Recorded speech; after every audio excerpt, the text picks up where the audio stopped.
What's going on, dude? What's on the pull list this week?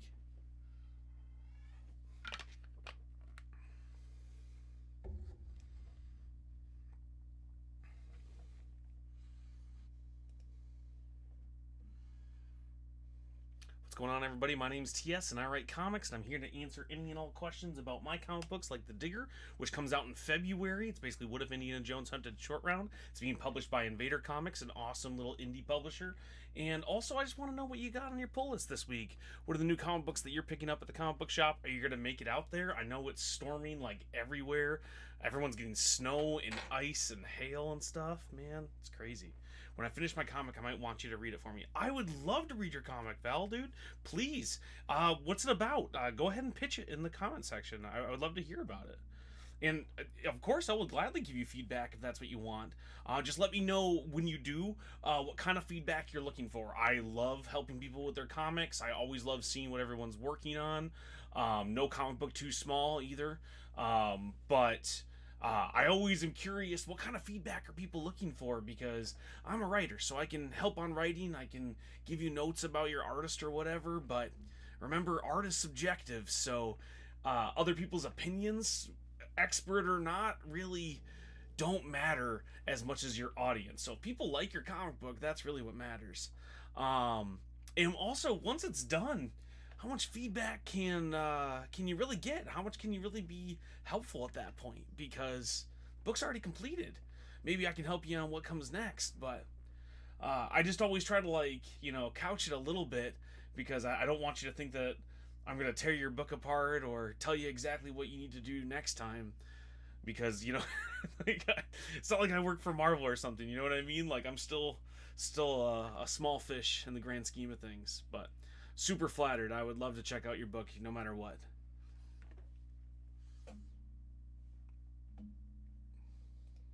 And let me know what everyone's picking up this week. Of course, I'm still on all of the Absolute trains. I'm a little bit behind on those ones because I was reading through the app for a while. So I think I'm a little bit behind the ball, because I think they do 3 months delay on the DC app. No, I just need some help taking that next step. Dude, I totally get that. That was a lot of me when I was first publishing stuff. I was just sending it to people that had done it before. Like, hey, what do I do next? When I first had scripts, I'm like, I'm sending it to people going, how do I find an artist? Once I found an artist and made a book, I'm sending it to people going, where do I put this thing? The best piece of advice, if I can give you some unsolicited ones, is just show it to as many people as possible once you're ready. Once it's done, once it's out, go for it. Just put it on Webtoon. If you want to sell it, I think you can sell them on Webtoon and Tapas, but Global Comics is great for that kind of thing. And then also pitch it. Even if you don't think it's good enough, pitch it everywhere, just to get used to pitching comic books. If you want to work with publishers, that's always kind of a tough thing to do, because you never know what they want to see, but it's good to get past those nerves and just start showing your book to people. Comic Talk, what's going on, dude? I am doing better. I was out sick for a week. I don't think I've been sick for an entire week straight since I was a kid, which is crazy. I don't even know what we ended up having. It was some sort of cold type thing. We tested negative for COVID, but it knocked me out. And I live like in the later seasons of Full House, so I have 7 other people that live with me, and they all got sick. So we had some sick kids, some other sick adults. So it was kind of crazy here for a little while in the new year, but I'm back at it, back to work, back to marketing all the stuff, and getting the word out about my books. Might get Crescent City Monsters. Oh, heck yeah, that looked awesome. I think you did, or at least close enough. I knew what you were talking about. Mad Cave had a couple of new books coming out this week that I wanted to check out. Artillery from Invader, if I can drop, a little bit of bias recommendation. Please go and check out some Invader books. They have some new stuff coming out this week. Ty, what's going on? Stressy Messy, how you doing? Yeah, sorry, man. I was out of commission for a little while. And then when I started to feel better, I had a couple of scripts due for Mr. Fish Comics, my buddy Mr. Fish. I write his main series, Alice Lost in Wonderland, and we are getting everything ready for issue 4, so I had to get that script done. And then I do the mini comics over there that he gives out at like conventions and stuff, so I wrote a bunch of mini comics for him too. The Digger issue 4 is fully in production. I put together 2 or 3 pitch packets for publishers for stuff over the break. So I'm going to be pitching some new comics right now. Uh, yeah. So if anyone's looking for something new to write, now's the time to pitch me. If you want to hire me to write something, come knock on the door. Yancey, how you doing, dude? Hope you're doing well. Thank you so much for all of your coverage for all my books, dude. You're awesome. I'm loving seeing all the coverage. Loving the Nerd Tween podcast. Thank you so much for nominating me for your award, dude. It's an honor for real. Mr. Fish is awesome. I love working with Fish. Fish is one of my best friends, especially in the comic book industry. I don't talk to many people. I'm such a quiet dude offline, but specifically, I try to check in with Fish as much as possible. He's putting together a trade paperback crowdfunding thing for Green Zone, his superhero book. That's basically Training Day meets X-Men. I definitely recommend that, and you're gonna be able to pick up all 4 issues plus the universe primer and a couple other like little things that you didn't know were in that universe, short stories he's done elsewhere, and he's collecting all of that. So keep an eye out for that one if you're interested in any Mr. Fish comics. I'm really excited to get a trade from him finally. This is his first book that's gotten to a trade, and I'm excited to see that. It's hard to get to a trade in indie comics. It takes a lot of time, costs a lot of money, and it's hard to stay alive that long in indie comics. So when you see an indie comic get to a trade, just know that that's an accomplishment, and you should be at least a little bit impressed. We're just getting started. Oh, that's so cool to hear, dude. Thank you. What you saying is I need to pull our project back out. Yeah, man, hit me up. Hit me up. I'd love to write some stuff. I've been bugging a lot of new artists to work with right now, because everyone works at their own speed. So we have some that are like, hey, like we can get a pitch project out like right now. Some that are like, hey, I'll work on it one day. And some of those won't even come to fruition. Some of those won't see the light of day. So many projects fall apart. I just pitched a project to Salas Sketch here on TikTok. Awesome artist, Matt Salisbury. That dude's going places. I had pitched a project to him, and that project had fallen apart with almost 5 other artists. Through like no personal ill feelings or anything like that, just people unable to get the project done, other stuff coming up. And this time around it's starting to come together, and we have a couple of publishers interested. And it's weird because I've been working on that book for close to 5 years now, through a bunch of different artists and different publishers and false starts. So you got to be a patient person to work in comics, that's for sure. Yeah, definitely can't wait for the trade. Heck yeah. Amazing accomplishment. Dude, it really is. I'm so proud of Fish. Fish has done like over 150 books in the indie space, which is just wild. That dude is prolific.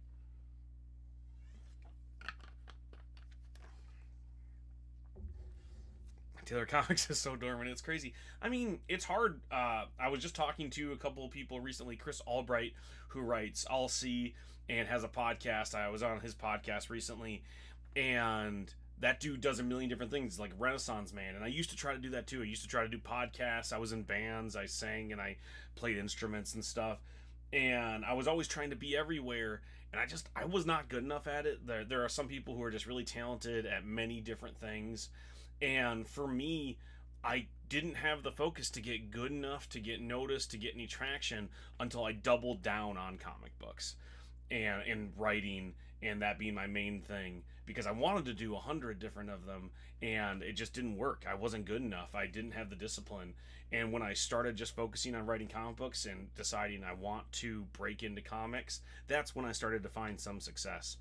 And so if I can give any advice to you, Ty, it's like just double down on one of the things that you like and just focus on that thing for a little while. Because once that thing starts to take off, it'll be much easier to pivot and to add other things onto that portfolio. Again, but that's based on me. Maybe you're more talented than I am, probably. So you can do lots of different things. But no one would have heard of even my little indie projects at all if I had continued trying to be a podcaster and stuff. It's kind of the hard thing with trying to break into comics and to market yourself and get onto social media too, is you have to do that part. But if you're not careful, being a better influencer and social media personality and posting on socials, just period, can start to overtake the other work, the writing of it all. You know, like writing comic books.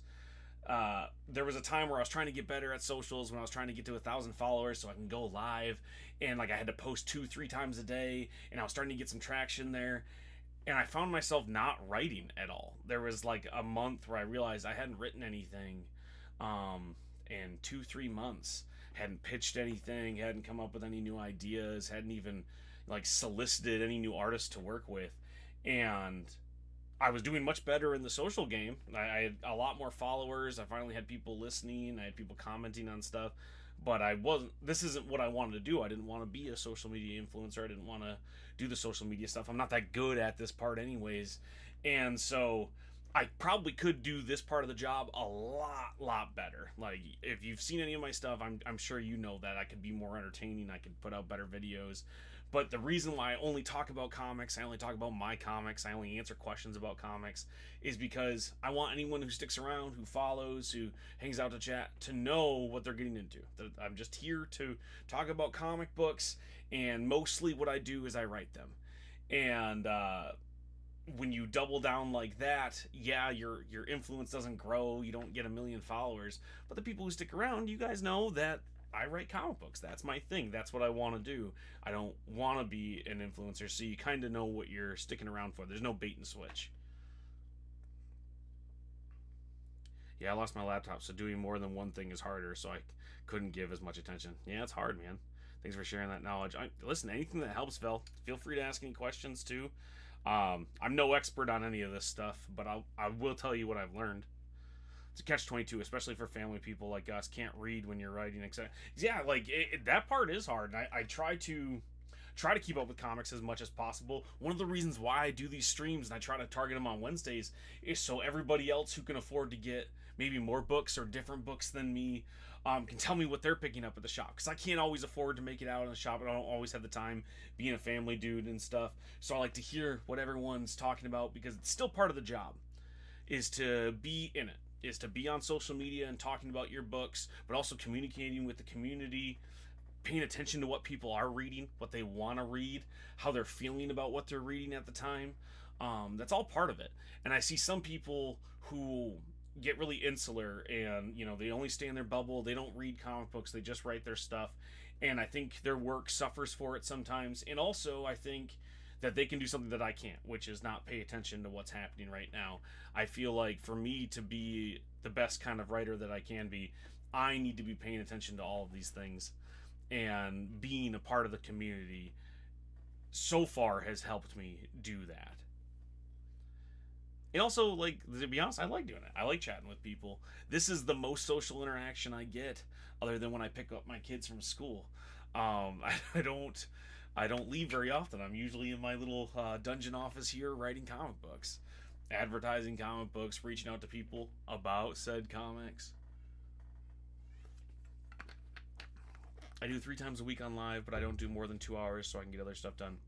That's a lot, man. 3 times a week is crazy. I try to go live when I am in the social media stuff at least once a week. I try to post a video, if not once a day, 4 or 5 times a week, just to keep everybody updated, keep my name out there, see what everyone's doing, be a little bit of entertainment in between stuff. Because when you're an indie comic book writer, not a lot of people care about the book until it's out. To get them interested in carrying over and checking out another book that you're working on, or to give it a chance, they need to see you multiple times before they're even interested in checking out what you've done. So it's important to stay in front of people and to build that audience. Plus, you guys are awesome. Like, I never get a deluge of really mean comments. No one's coming in here. The most I get is some people don't care. They'll post it. They'll say, "Hey, I don't care," and that's it. Yo, what's going on, Kiku? How you doing? But yeah, like that's the meanest stuff I get, is "I don't care," or "Who cares? Nobody cares about you. Nobody cares about your book." I think the recent one, people were talking about my hair because they thought I didn't have any under the hat, so they thought I was really self-conscious about it. And then I took off the hat and said, "No, I'm a very hairy person." And the opinions of my appearance, I do not assign any value to the people I talk to online. As long as my wife thinks I'm pretty, that's what I care about. And she likes me for some reason. I don't know why. People don't care about indies until they blow up, unfortunately. That's totally true, and I don't fault them for that, you know. I grew up in like the punk and emo scene here in the Midwest, so underground music was always kind of a part of my life even before I was in bands. And so I got really used to paying attention to indie stuff and stuff that hadn't blown up yet. And that was kind of a point of pride, right? With a punk band, it's like you found them before they were cool. You've heard the whole hipster adage. So I carried that same thing over to comic books. But the mainstream people, the majority of people who read stuff, they like those gatekeepers because that makes sure they're getting value for their money, right? I don't disparage anybody from not wanting to take a chance on an indie book, because if one of those gatekeepers that you trust weren't willing to put their money forward for it, it might not be good. And you don't have infinite amounts of money as a consumer, and you want to make sure you're putting it somewhere that's worth it. And it can be scary to try to pick up something new and it's not good, and you don't have money to then go get something else and to replace it. Like, you know kind of what you're going to get when you go pick up Batman. When you pick up a book from Image Comics, you might not be as familiar with a smaller publisher like Invader Comics. I do a lot of that deep dive. I knew exactly who Invader Comics was when I started buying their stuff, and I was really excited for what they were putting out. But I come from that indie punk, scene of trying to find the cool stuff before they get huge. And if you're really, really embedded in comics, you know that most people working on those books that you love today started where I'm at right now. But if you're not that far into it, you might not know that. You might not make that realization. And even if you do, you might not be willing to take that chance. So I don't fault anybody for not being willing to check out indie comics. Obviously, as somebody who's in indie comics, I wish more people were willing to check it out. But I do understand when they don't. Kiku, been trying to get back to my manga. I had to take a break because of exams. New chapter is coming soon. Oh, can't wait. Please let me know when it comes out if I don't see it. If I don't message you going, hey, I checked out the new chapter, please feel free to hit me up with a link. Tamanomicon, Ayo, also has a new chapter coming for their comic book. Go check it out on Global Comics. Make sure you plug it in the chat, Tamanomicon. I'll call it out.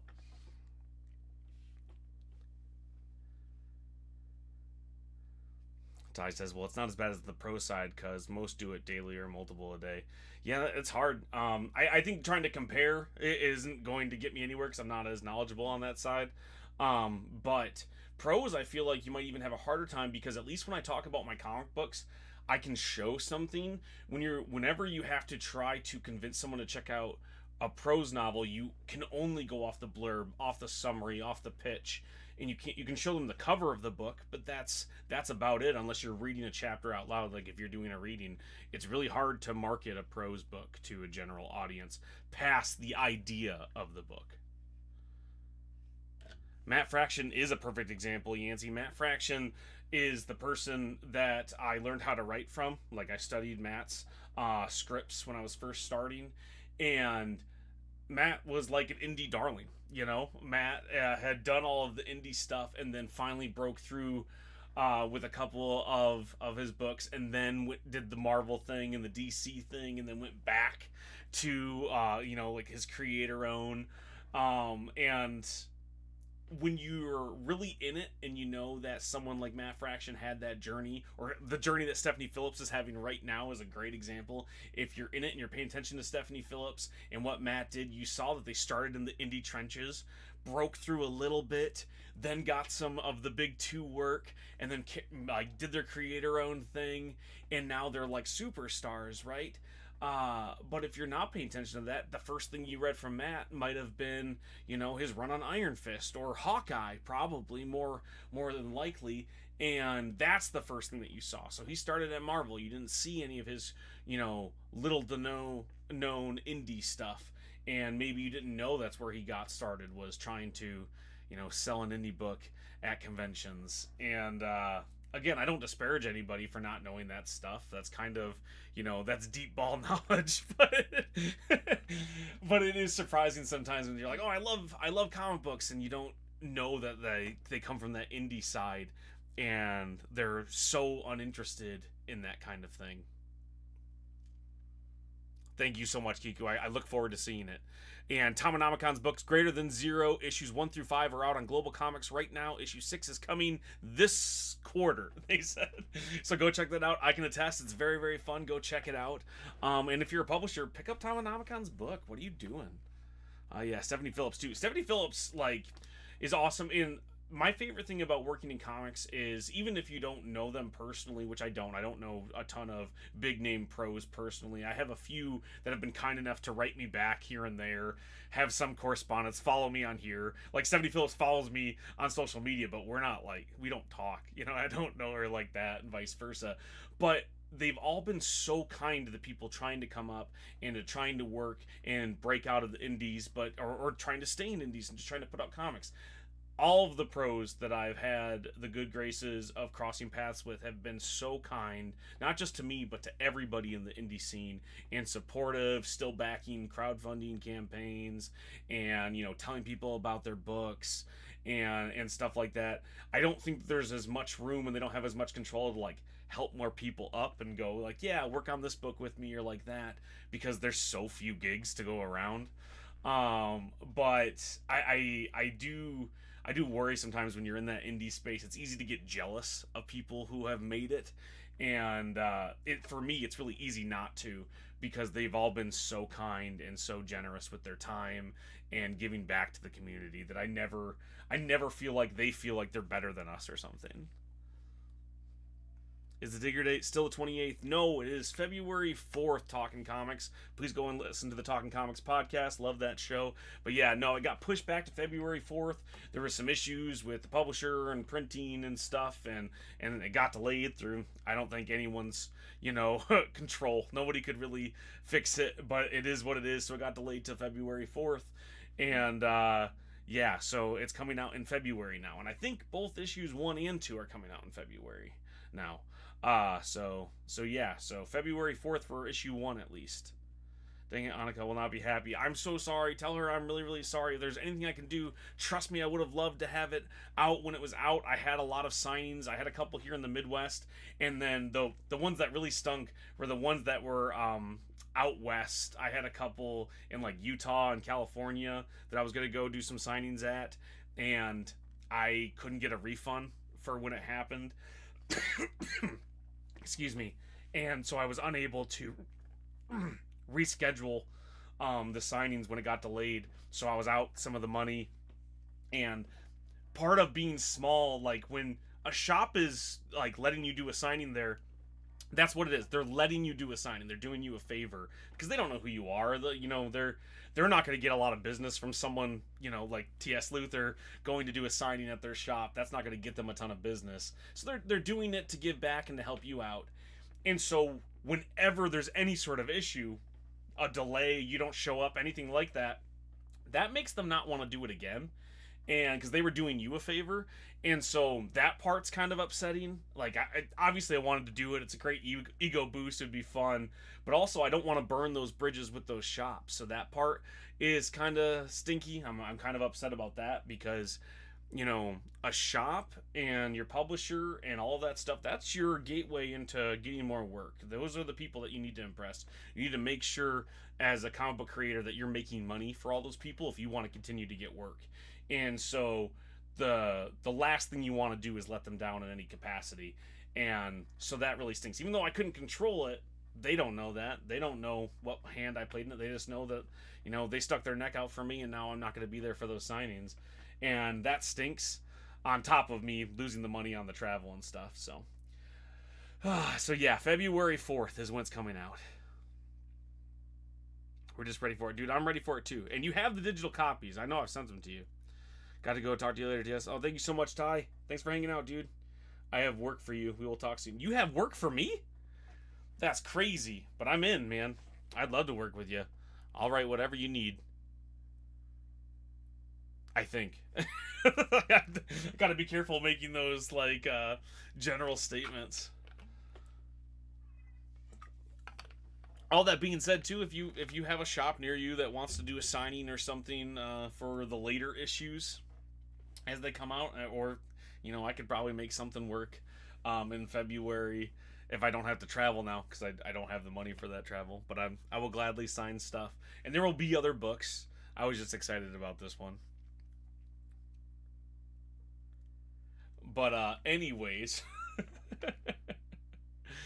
oh man, Tony, how's it going, dude? Do I owe you a text message? I didn't check my phone. I got up the last 2 days and just got right to work. I had a couple of scripts due. I had to do some stuff for Mr. Fish Comics. I had one for Ellie, marker artist. If you follow her on social medias, I had to do some stuff for her, and I put together a new pitch this morning, so had to get all that artwork together. I'll be in Traverse City sometime in February. Oh heck yeah, dude! We'll definitely, we got to get together. Um, like I said, I'll be like touring the state, just picking up a copy of the Digger at as many shops as possible. The 4th, but other than that, not too much going on. I gotta make it up north. My mom lives up north, so I gotta make it up that way. Anyway, so I'd love to get together, do something, and then after February, we're off to the races. We got cons from March all the way to June. Um, which is so wild. Last year I had done like my first cons ever, and this year I was invited to be a special guest at a couple, which is wild. Great Lakes Anime Expo is going to be one that I'm a special guest at. I'm going to be at Tulip City Comic Con. I'm going to be at Spaces in Ohio. Obviously Motor City Comic Con here in Michigan. So we're doing the whole tour. Stressy Mess says, real shame about the signings made. Hopefully one day you'll be in the UK so I can get all my issues signed. Oh, I would love to, Stressy. I appreciate that. Obviously, we can try to work something out. I can always send you signed copies. I know half the fun is getting them signed, but I really appreciate that. Like I said, I'm trying not to, be too much of a Debbie Downer about it. No one can control it. Stuff happens, right? I really just want to make sure I don't burn too many bridges, both with the audience, with those shops. I don't want to be known as somebody whose stuff falls through.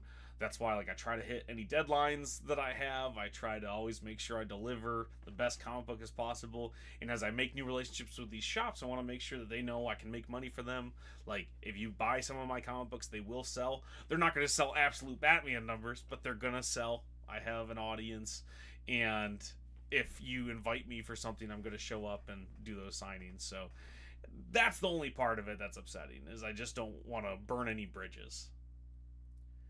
You want to come to NC? I can get you in a couple of shops, dude. I would love to. I don't think I know too many shops down there. I know the one that you've told me about near you, and I think that's the only one I have any sort of relationships with. And as for travel, man, like, I'll go wherever. I haven't been to many places. I'm not a well-traveled dude. I went to Florida a couple of times, and that was about it when I was fresh out of high school. But I'll go wherever if there's an opportunity, as long as I can afford to. That's also part of it. Like, when I had to reschedule those things, it's like, I'm not a super rich guy. I don't have a ton of money in the coffers. It costs a lot of money to make the comic books. And so when I had to reschedule those, a lot of it was unrefundable and non-refundable stuff. And so I couldn't just pivot and do it a different time.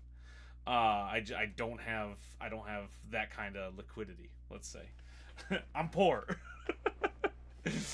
So I wasn't able to jump on it. So it's like, yeah, would I love to go to North Carolina? For sure. Would I love to get to the UK? I would love to. Making that happen financially is probably going to be a little bit of a tough one for a little while. But we'll see. We'll see how the Digger continues to sell. I keep talking about this book, and I feel like a broken record. Hopefully, people don't get tired of hearing about it by the time it comes out in February. We could plan it around one day con that I'm going to as well if you wanted. Oh, I would love to. What con? And when? What year? This year?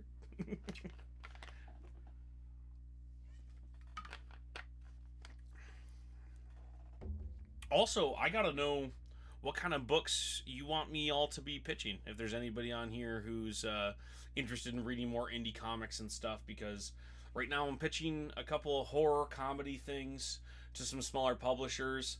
I have a mech book that's just been waiting for a year. I have a magical girl thing. I want to hear what people are excited about, what they want to be reading, so I know what to be telling these publishers as I'm pitching this stuff. I've got booths at a few this year. It says Talking Comics, so make sure you're paying attention to Talking Comics podcast and go and check them out when they go to all of these different cons. And make sure you say hey, and that you really like 10-Cent Pete. Panel Pete is the main character of Talking Comics comic book, and I call him 10-Cent Pete. It surely sounds like an awesome story. Oh, I appreciate that, Kiku. I just hope you don't get tired of hearing about it by the time it comes out. I won't. I won't ever stop talking about Panel Pete. Oh, man. Also, while I'm here, before I go, please, if you're interested at all in cyberpunk stuff or comedies, my next big book after The Digger, it's called Tokyo Fire. We did an issue 1 a few years ago just as a proof of concept to get me and Sky Hawkins, my co-creator and the artist on the project, work and doing comic books and getting us gigs, and that worked. But then my buddy started a publisher. I bought into a piece of it, Professional Entropy, and now we're doing all of volume 1. So we're doing issues 1, 2, 3, and a special bonus issue for volume 1. And we're working on getting distribution right now, but there's a crowdfunding link for it if you go to my website, so go and check that out in my bio. But yeah, Tokyo Fire, it's basically 2 goobers who are in this irradiated slums. They try to steal a bike that they shouldn't be stealing. They see some stuff they shouldn't be seeing, and they get roped into an entire cyberpunk conspiracy between superpowered cops, superpowered criminals, and pyrokinetic madmen that are trying to burn the entire city down. And it's a lot of fun, and I want to talk more about it, but I got to keep plugging The Digger for now. But that'll be my next big push after The Digger. So if you liked anything that you've seen from me, if you pick up The Digger and you like it, please pay attention to Tokyo Fire. That'll be my next big book right after The Digger. Oh, I appreciate you, Kiku. Thanks, dude. That sounds so good, man. Oh, I appreciate it. And you can go check out a big preview over on my website, can'tbekilledcreations.com. We have trailers up for it. I think there's a trailer here on social media, if you look closely. I'll definitely check that out, Talking Comics. Thank you. But yeah, we have a trailer up for Tokyo Fire because we did a big push. We did an issue 1. You can go check it out. But part of us relaunching it was we're going to do a reprint campaign because we were sold out of issue 1s a long time ago. And so we wanted to sell those again as we get ready. Issue 2 is in the middle of being drawn right now. Issue 3's script is in, and then we have a special one-shot that goes a part of it. So it's all going. It's a fun world, says Kiku. Thank you so much. Cyberpunk stories are always great to write. They really are. Like I love doing cyberpunk stuff, and we don't lean too heavily into it being a huge cyberpunk story when it comes to like the hacking stuff. This is more about people on the street, very Akira level. Hey, there's conspiracies, there's revolutions going on, there are hackers in there, there's cyberspace stuff, there's technology, but really this is just ground level. How bad has capitalism gotten? It takes place in lower Tokyo, which is like the irradiated slums, as a better, newer Tokyo was built on top of it. So like, the poor people in the working class live down here, and you have these 2 goobers who were just trying to steal enough stuff to get out of there and try to make a better life, and they get roped into everything that you would want to see from a cyberpunk story. But it's quite funny. Sky has an anime manga style that's very like 90s Cartoon Network. Like if you've seen the Gorillas artwork, it's a lot like that, and she's just one of the most talented artists working right now. I think that's the thing that I get to do a lot, is elevate my writing with much better artists. So whenever somebody comes to one of my projects, they're like, wow, this looks really interesting. It's because of the artists that I get to work with.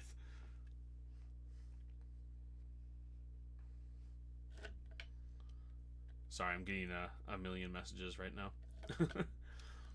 But I think that's about it. I gotta wrap this up here soon. I gotta get back to all of the work. I didn't really get a chance to ask everybody all of their stuff, but I gotta know, what's everyone pulling this week? What's everyone picking up at the comic book shop? Are you picking up anything at the comic book shop? What should I be picking up at the comic book shop this week? What are you pulling? Kiku says more society things than technology. It branches out to a lot. Exactly. That's really where I try to aim with a lot of my cyberpunk stuff. Just because I think there are people who can do that technological bent way better than I can. So I try not to focus too much on that.